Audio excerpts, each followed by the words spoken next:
pessoal. Alguém quer entrar? O pessoal está achando que vai ter aula hoje. Pessoal, vocês devem estar notando que eu estou num estúdio diferente hoje.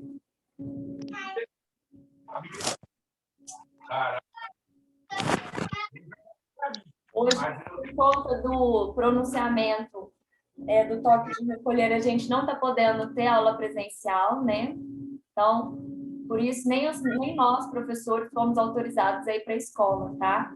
Por isso, hoje eu estou de casa também, igual vocês, tá? Para a gente poder ir, não ficar sem ter aula. Podem ficar tranquilos quanto a isso, tá? Até que o pessoal chega... Estranho, o pessoal está atrasado. A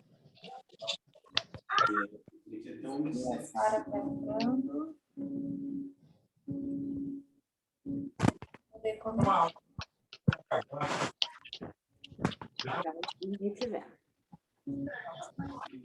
Marido gordinho, gostoso. Ué, eu não tenho vergonha de você, ué, de maneira nenhuma, mas você quer se mostrar, passar? Dá licença, deixa eu tirar. Amanhã não conviu, vem. Amanhã não conviu. Passa. Vou colocar aqui. Eu já ia visualizando vocês. Hoje, para mim, está um pouquinho mais complicado, porque geralmente eu tenho vocês em duas telas, eu estou acostumada a ver slide em uma e vocês na outra. Agora, hoje eu vou ter que me adaptar, porque eu tenho uma tela só. Tem que clicar, fazer um tipo de papel, a clipa dela, né, a linguiça cabo de rei. Hoje ela tem um papel no prato, você tem que, depois você clicar ela, na hora que você for comer, você clicar o prato.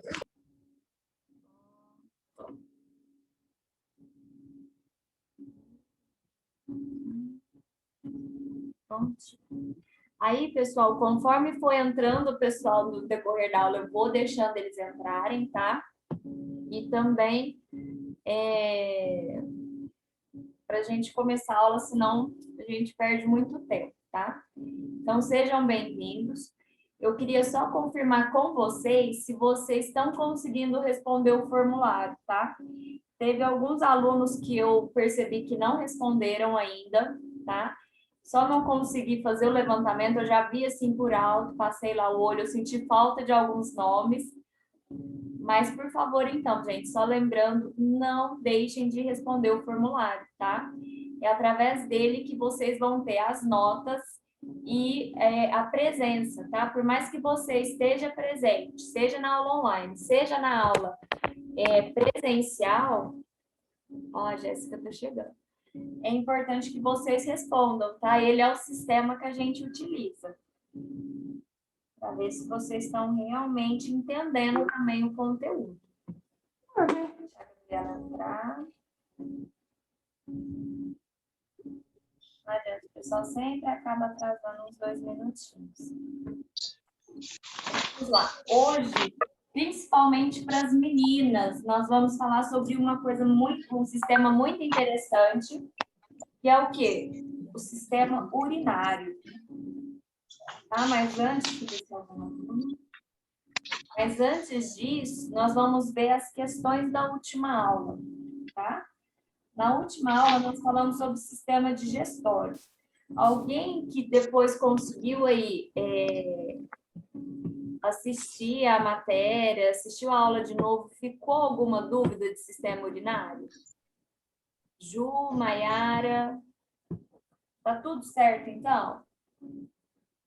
Posso fazer prova essa semana? Do sistema digestório, você disse? Do sistema digestório, que foi a nossa aula da semana passada, Maiara. Você conseguiu assistir? Consegui. Tá bom. Não tem nenhuma dúvida? Não. Perfeito, então. Adria, tá tudo ok? Eu mandei, né, a resposta. Não, perfeito, então. Wender, quem mais? Ana Júlia, Maria ainda está conectando. Então, tudo bem, vamos passar então, só recapitulando, então, as perguntas que eu mandei para vocês. Primeira pergunta falava assim, na digestão, para que serve as enzimas?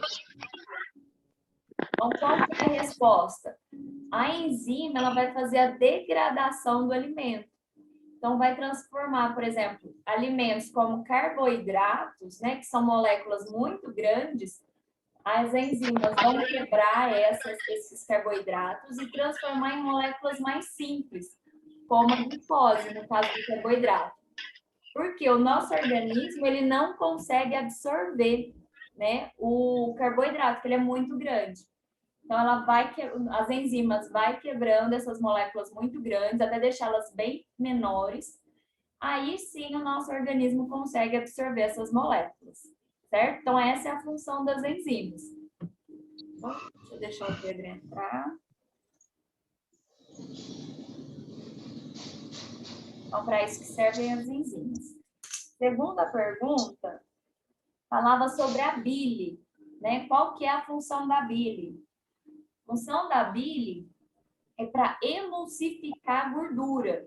Ou seja, quando a gente come aquela picanha, com aquela gordurinha boa, aquele pastel de feira que está todo mundo com saudade já. Então, é a bile, né? O líquido que a bile produz, que a vesícula biliar produz, que é a bile, que vai ajudar a quebrar essa gordura para a gente não ter, por exemplo, indigestão e problemas de absorção. É algo que eu não mencionei na outra aula, mas vocês já devem ter ouvido falar que alguma pessoa teve cálculo biliar e teve que tirar a vesícula biliar, né? Ficou sem a bile. É possível uma pessoa viver sem a vesícula biliar, né? Sem produzir bile? Sim, é possível. Deixa eu só deixar a Lauriane aqui entrar. Sim, é muito possível. Tanto é que a gente conhece, pelo menos vocês conhecem pelo menos alguma pessoa que tirou a bile. Qual que é a grande dificuldade que essas pessoas têm? Pessoas que retiraram a bile, elas têm que tomar muito cuidado com a dieta, tá? Então, evitar gordura, evitar alimentos muito gordurosos como fritura, sorvete, tudo que tem muita gordura, essa pessoa tem que evitar, tá? E essas pessoas acabam sendo clientes muito frequentes da farmácia, indo comprar um hidróxido de alumínio para ver se ajuda na indigestão, uma magnésia bisurada para mastigar e ajudar nessa digestão também. Então, é importante a gente entender que é possível, sim, alguém viver sem a bile, mas é uma pessoa que vai ter que tomar atenção.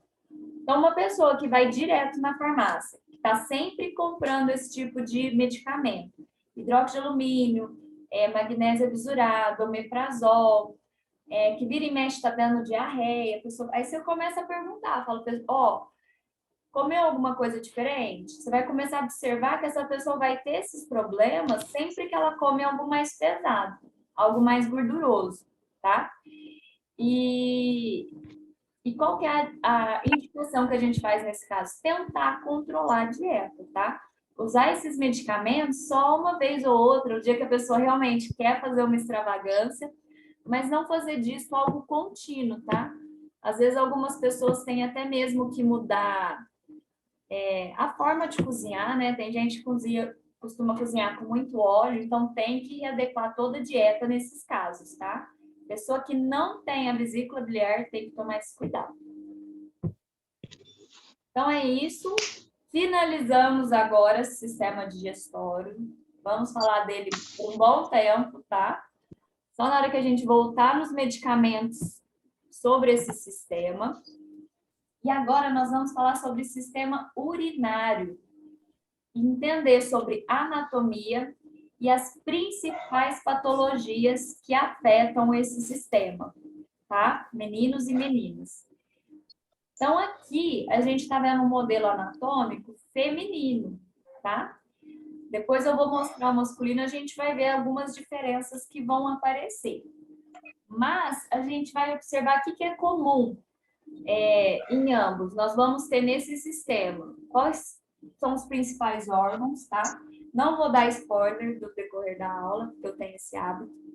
mas a gente vai ver mais sobre isso. Então, qual que é a função do sistema urinário? É retirar do organismo, através da urina, as substâncias que em excesso podem prejudicar o organismo, tá? Então, o que são essas substâncias em excesso? São produtos residuais do metabolismo. Então, sempre que o nosso organismo está transformando os nutrientes, fazendo respiração celular e tudo mais, vai produzindo lixo. Então, esses residuais do metabolismo são os lixos que o nosso organismo vai produzindo, tá? Então, o sistema urinário, ele é muito importante que ele contribui para a manutenção da homeostase. Quem tiver o hábito de ler artigos, de estar sempre aprofundando mais, né, do que a gente passa aqui na aula, já deve ter ouvido esse termo, homeostase. O que é homeostase? Homeostase é manter tudo funcionando do jeito que está, é manter o equilíbrio do nosso corpo, tá? Então, nós vimos, por exemplo, que o nosso sangue, na última aula a gente conversou sobre isso. O nosso sangue, o pH dele é 7, é um pH neutro. O nosso estômago já tem um pH 1. Então, eles são muito diferentes. A homeostase é manter o equilíbrio para que cada órgão tenha a sua diferença, tá? Jéssica, você queria falar alguma coisa? Não. Ah, tá.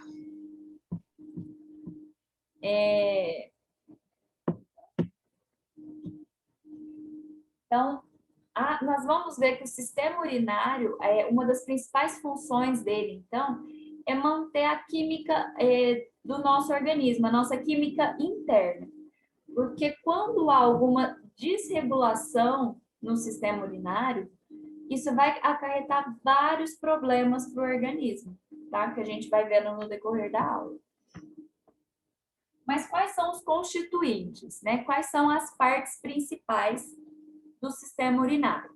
Nós vamos ter algumas. Principal, o rim, né? Que é o que a gente mais escuta falar. Mas nós temos também, que está aqui, ó, é esse em vermelho, que parece um feijãozinho. Depois nós temos os ureteres, que são esses canais aqui em amarelo, tá? Que leva o filtrado até aqui. Aqui nós temos a bexiga e, por fim, nós temos a uretra, tá? Então, independente se for homem ou se for mulher, vai ter sempre essas 4 partes principais: os rins, os ureteres, a bexiga e a uretra, tá? Então, vamos lá, funções, né? A gente viu que vai servir para eliminar as toxinas.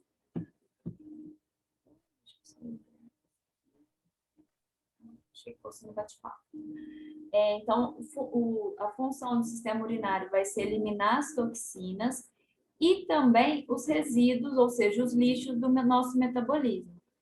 Vai equilibrar também a composição química dos fluidos orgânicos, né? Do nosso sangue, das linfas, né, do nosso sistema linfático. O que mais que é a função do sistema urinário? Regular o volume de sangue.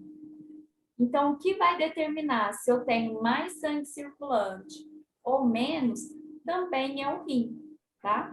O pH do sangue também quem controla é o rim. Então, algumas pessoas que têm alguma desordem urinária, algum tipo de infecção ou outras coisas, a gente observa que essas pessoas podem ter um sangue mais ácido ou mais alcalino. Aí os médicos precisam investigar para ver o porquê que esse sangue está com um pH diferente, tá? E outra coisa que a gente vê muito no balcão de farmácia, que é responsabilidade do sistema urinário. Qual é? Pressão arterial. É também o sistema urinário que vai ser responsável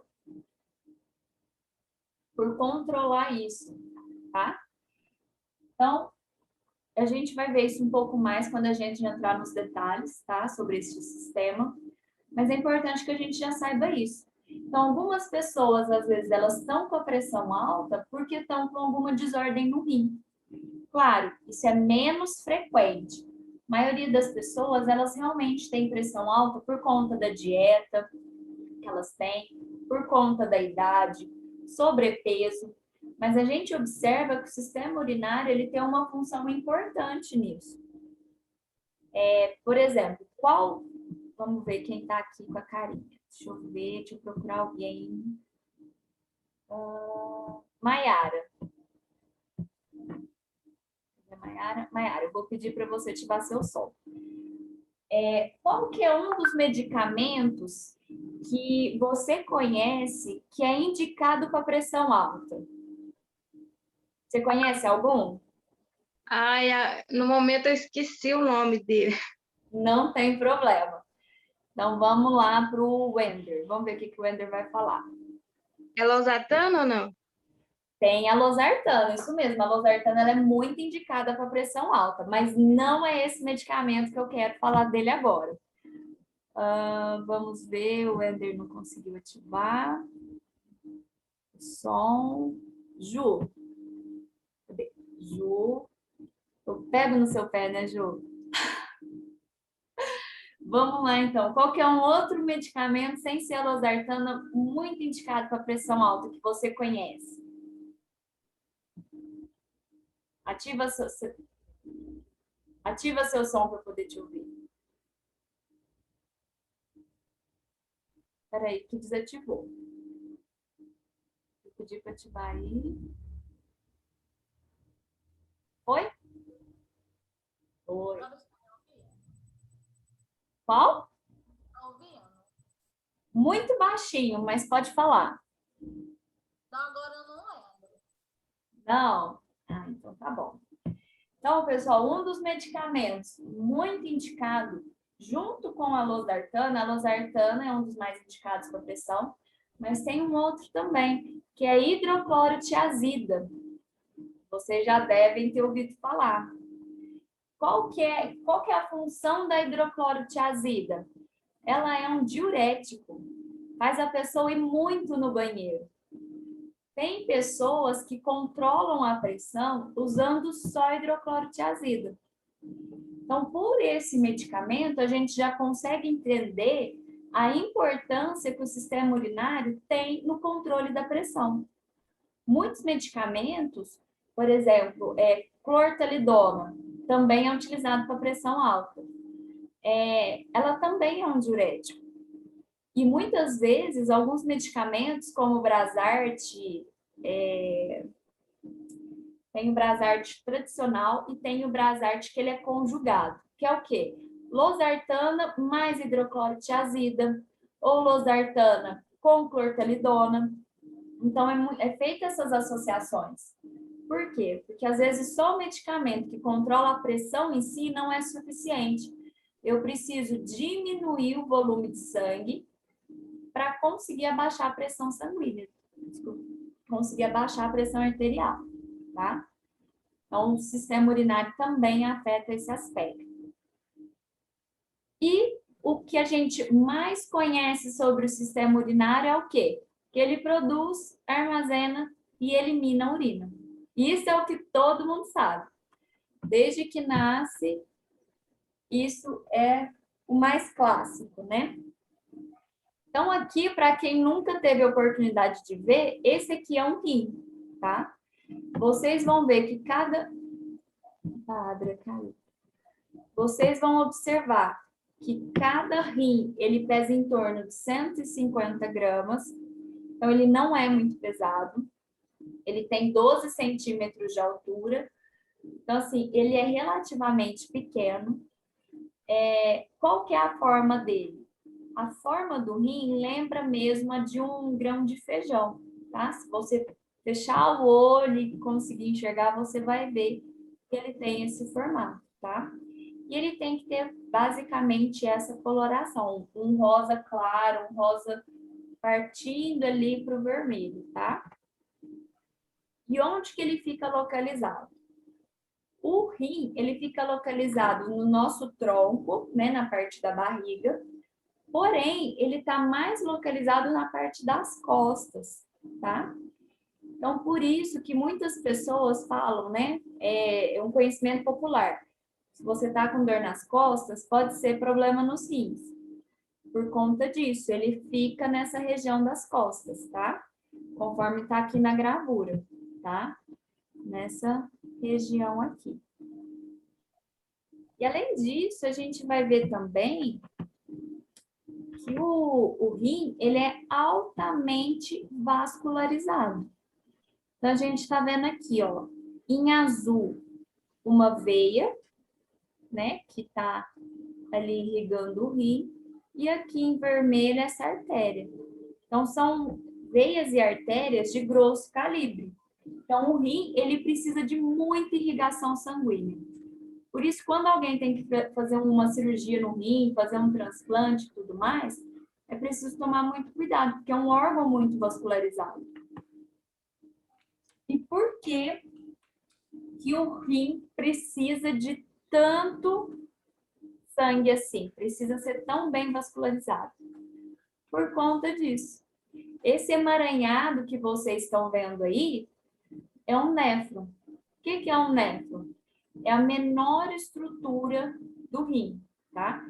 É essa parte em laranja, tá? Em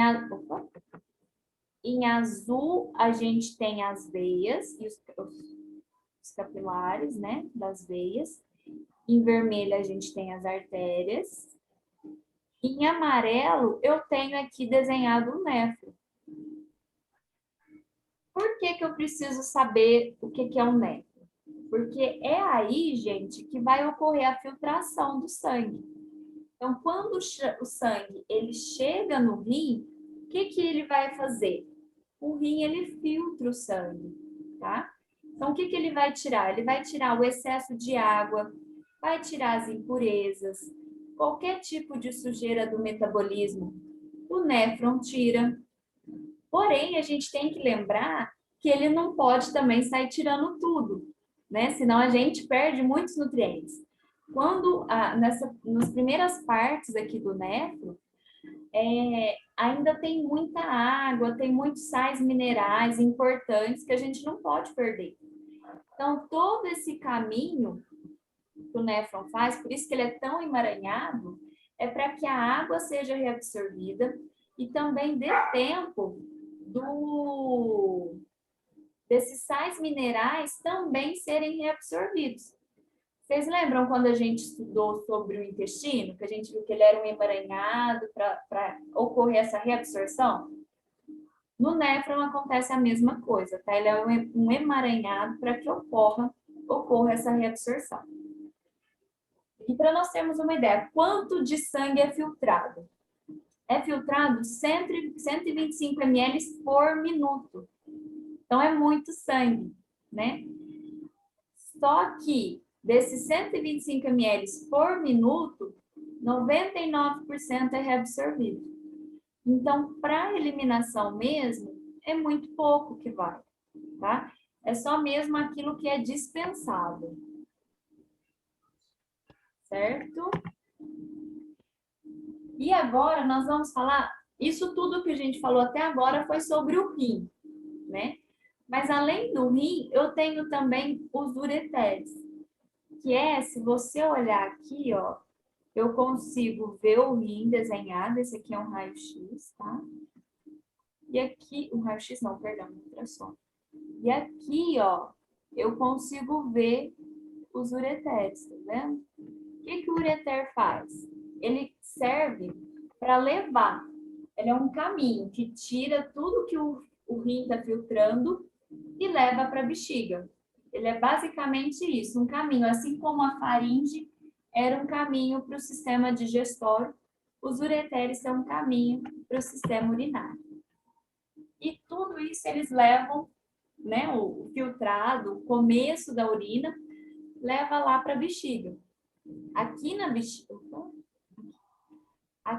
bexiga, para que ela serve?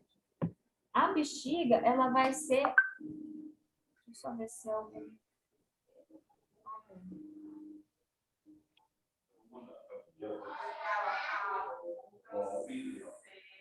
Só não der para A Gabriela. bexiga serve para armazenar a urina. Isso mesmo, Éder. Essa é a principal função da bexiga. Ela serve basicamente para isso.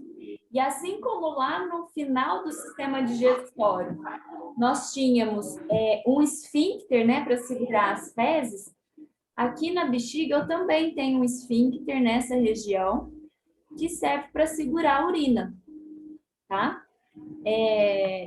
E aqui, bem em cima da urina, da bexiga, perdão, eu tenho um órgão muito conhecido pelas mulheres. Que é qual? O útero. A minha vontade é de pegar e não completar. Deixa eu só ativar um mundo, pronto. Então, aqui, pessoal, em cima da bexiga, eu tenho o útero. Então, quando a mulher fica grávida, né, que o bebê vai aumentando, o útero vai crescendo, por isso, começa a pressionar a bexiga. Por isso que mulher grávida vai tanto no banheiro, principalmente nos últimos meses, né? Porque o útero está muito grande, está muito distendido, pressiona muito a bexiga, então ela fica praticamente sem espaço para acumular urina, tá? Por isso que a mulher vai no banheiro com muita frequência, tá? Não é frescura para os homens que estão ouvindo, é realmente uma necessidade fisiológica, tá? Então, aqui nós temos vários cortes, tá? Anatômicos, para a gente ver a bexiga de vários ângulos, mas basicamente, ela é um local de armazenamento.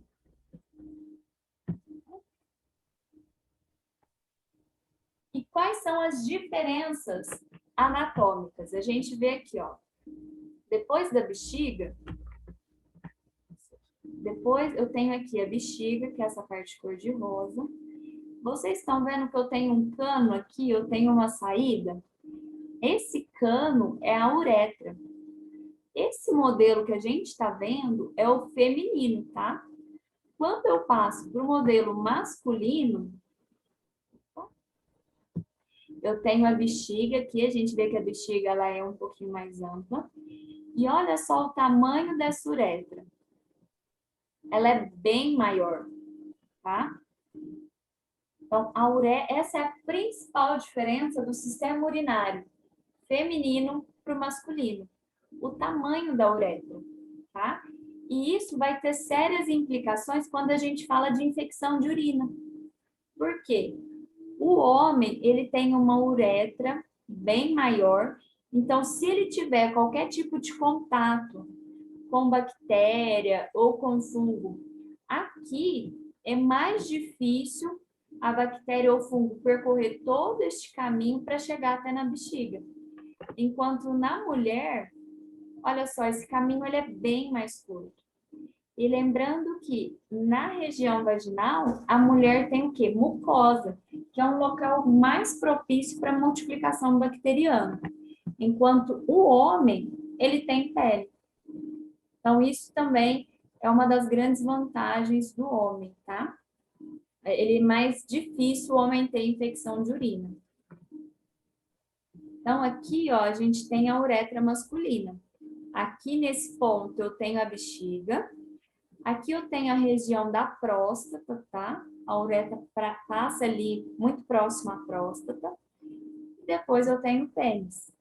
Então, quando o homem ele tem problema de próstata, ela pode estar inchada ou com uma infecção ou com algum problema, um dos principais sintomas que o homem observa, dificuldade de urinar. Justamente por isso. Pensa, eu tenho esse canal aqui passando junto à próstata.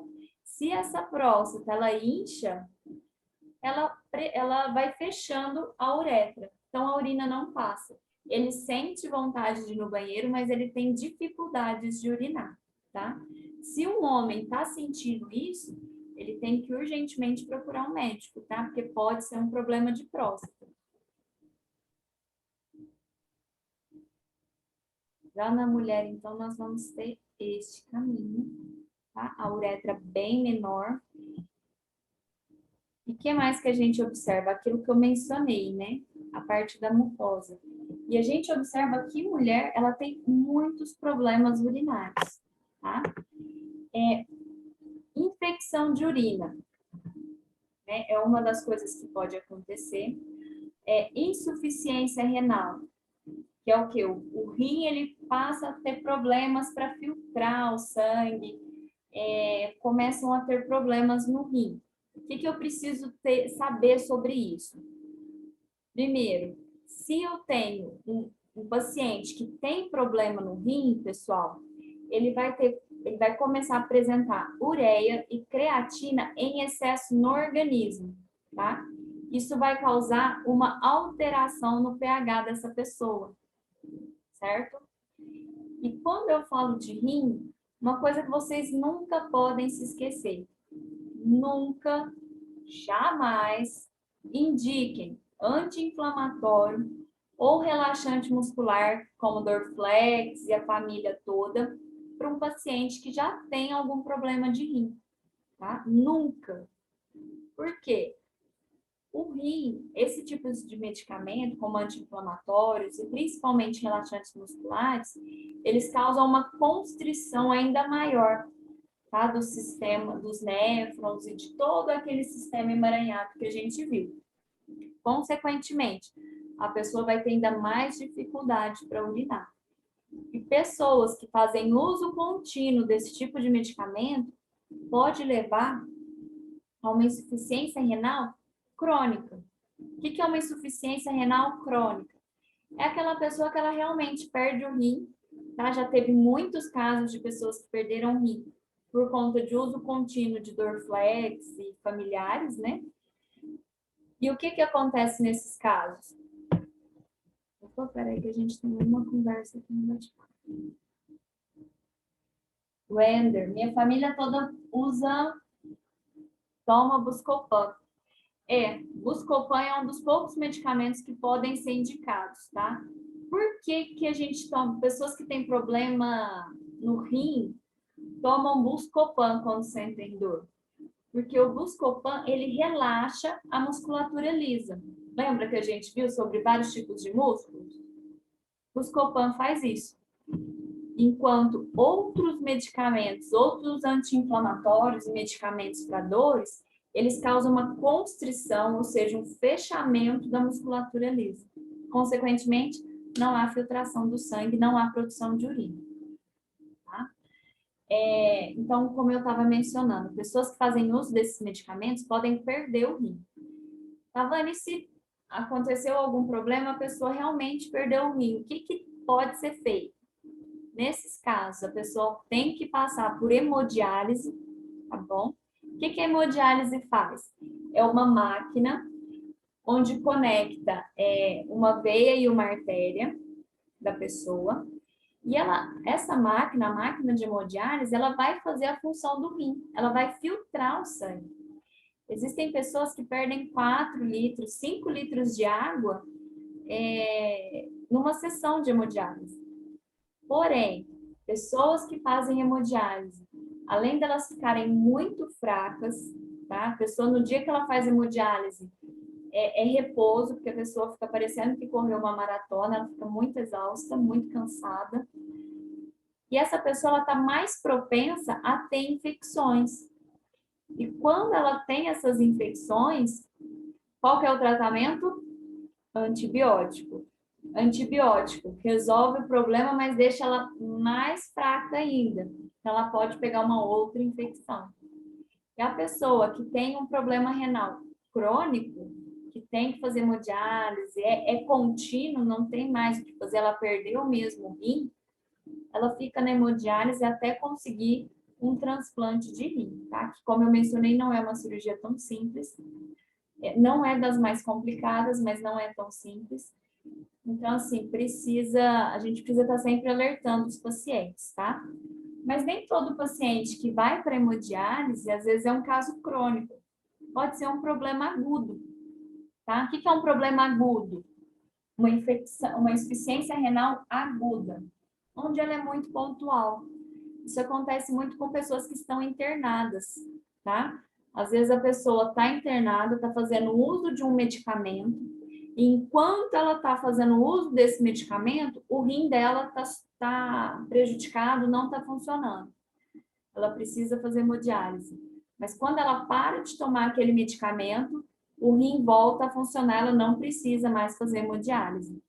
Isso é insuficiência renal aguda, tá? Então, sempre que for algo agudo, pessoal, vocês se lembrem que é algo bem pontual, pode ser muito forte, mas passa. E quando eu falo de um problema crônico, aí sim, é aquele problema que ele é constante, certo? Alguma dúvida até aqui? Tudo certo?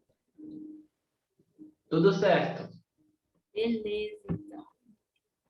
Hoje eu não Professora, Pode falar. então o Dorflex não pode tomar assim direto? Não, não pode.